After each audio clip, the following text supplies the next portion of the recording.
आप सबको जय मसीह की। मैं आप सबके बीच में फिर से उपस्थित हूँ। तो आज का मेरा विषय है कि प्रार्थना करने का मतलब क्या होता है। तो प्रार्थना करने का मतलब यही होता है कि जब हम प्रार्थना करते हैं तो परमेश्वर से बातचीत करते हैं।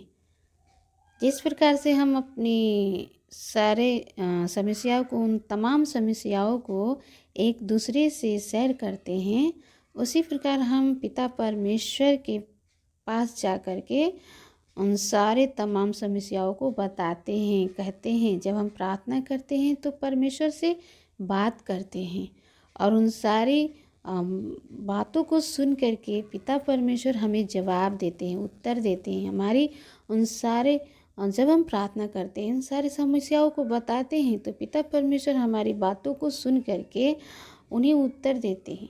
वो ध्यान करते हैं। हम जब बात करते हैं, प्रार्थना करते हैं, सारी समस्याओं को, तमाम समस्याओं को बताते हैं तो पिता परमेश्वर कान लगा करके सुनते हैं।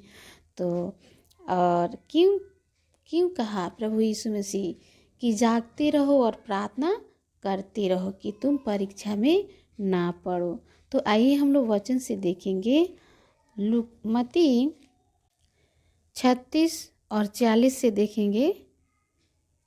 तब यीशु अपने चेलों के साथ गतसमनी नाम एक स्थान में आया और अपने चेलों से कहने लगा, यहीं बैठे रहना जब तक मैं वहाँ जाकर प्रार्थना करूं।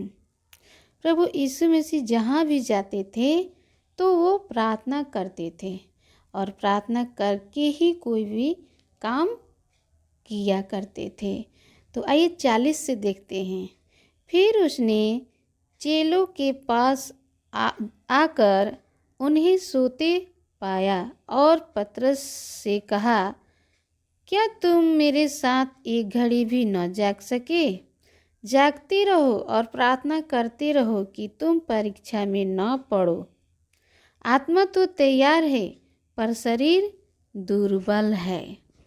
प्रभु यीशु मसीह अपने चेलों से बार बार यही कहा करते थे कि क्या करो, तुम जागते रहो और प्रार्थना करते रहो कि तुम परीक्षा में ना पड़ो। मेरे प्रिय भाई बहनों, प्रभु यीशु मसीह हर समय प्रार्थना करते थे और जहाँ भी जाते थे अपने चेलों के साथ जाते थे। तो आइए एक और वचन देखेंगे। मरकुस 1:35। भोर को दिन निकलने से बहुत पहले वह उठकर निकला और एक जंगली स्थान में गया और वहाँ प्रार्थना करने लगा। मेरे प्रिय भाई बहनों, प्रभु यीशु मसीह क्या करते थे कि वो एकांत जगहों में जा कर के प्रार्थना किया करते थे, क्योंकि वो कोई भी काम करने से पहले वो पिता परमेश्वर से प्रार्थना करते थे। तो मेरे प्रिय भाई बहन, हमें भी कोई भी काम करने से पहले आप प्रार्थना करें, तब परमेश्वर उन प्रार्थनाओं को सुन करके जो भी हम काम करते हैं तो परमेश्वर उन कामों को सफल करता है। तो आइए एक और वचन देखेंगे। लूका 22:39 से देखेंगे। जैतून के पहाड़ पर यीशु की प्रार्थना। तब वह बाहर निकलकर अपनी रीति के अनुसार जैतून के पहाड़ पर गया और चेले उसके पीछे हो लिए। उस जगह पहुंचकर उसने उनसे कहा, प्रार्थना करो कि तुम परीक्षा में न पड़ो।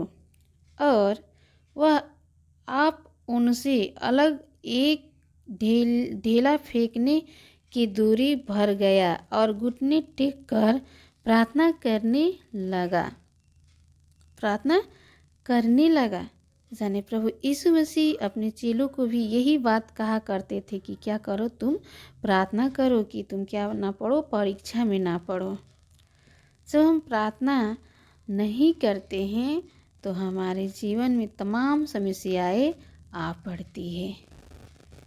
और जब कोई काम करने से पहले हम प्रार्थना करके कोई भी काम स्टार्ट नहीं करते हैं तो हमारा काम नहीं हो पाता है। इसलिए मेरे प्रिय भाई बहनों, परमेश्वर ने कहा है कि क्या करो, तुम प्रार्थना करो, जागते रहो और प्रार्थना करो कि तुम परीक्षा में ना पड़ो।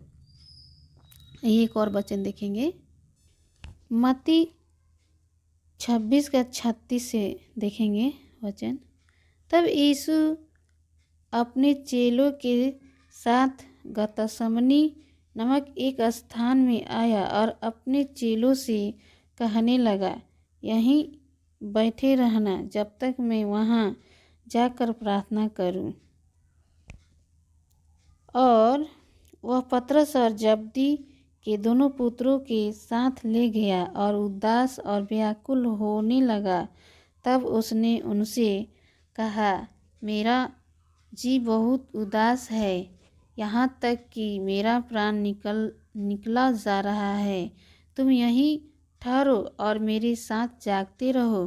फिर वह थोड़ा और आगे बढ़कर मुंह के बल गिरा और यह प्रार्थना की, हे मेरे पिता, यदि हो सके तो यह कटोरा मुझसे टल जाए, तो भी जैसा मैं चाहता हूँ वैसा नहीं, परंतु जैसा तू चाहता है वैसा ही हो।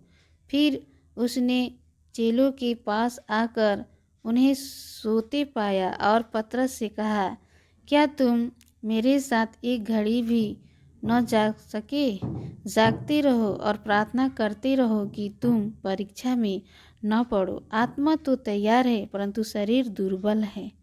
मेरे प्रिय भाई बहनों, हमें आत्मा और शरीर दोनों में तैयार रहना है। प्रभु यीशु मसीह ने कहा कि तुम क्यों सोते हो, जागते रहो और प्रार्थना करते रहो कि तुम परीक्षा में ना पड़ो। प्रभु यीशु मसीह के जीवन में बहुत सारे दुखदाई समस्या आया, लेकिन प्रभु यीशु मसीह भी क्या करते थे, हर बात में प्रार्थना करते थे।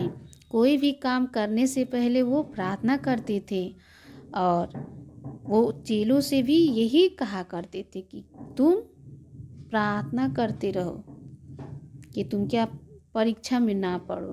तो मेरे प्रिय भाई बहनों, हमें भी इस प्रकार से प्रभु यीशु मसीह के वचन के कहे अनुसार अगर हम और आप ऐसा ही प्रार्थना करते हैं तो हमारे जीवन में उन तमाम समस्या आने वाली जो होती है उन समस्याओं से हम बच जाते हैं।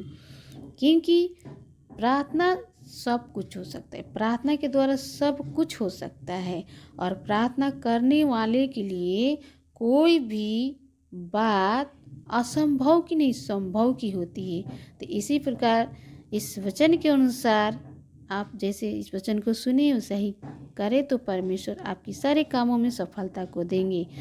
इस वचन से प्रभु यीशु मसीह बहुत सारा आप सबको आशीष दे। सबको जय मसीह की।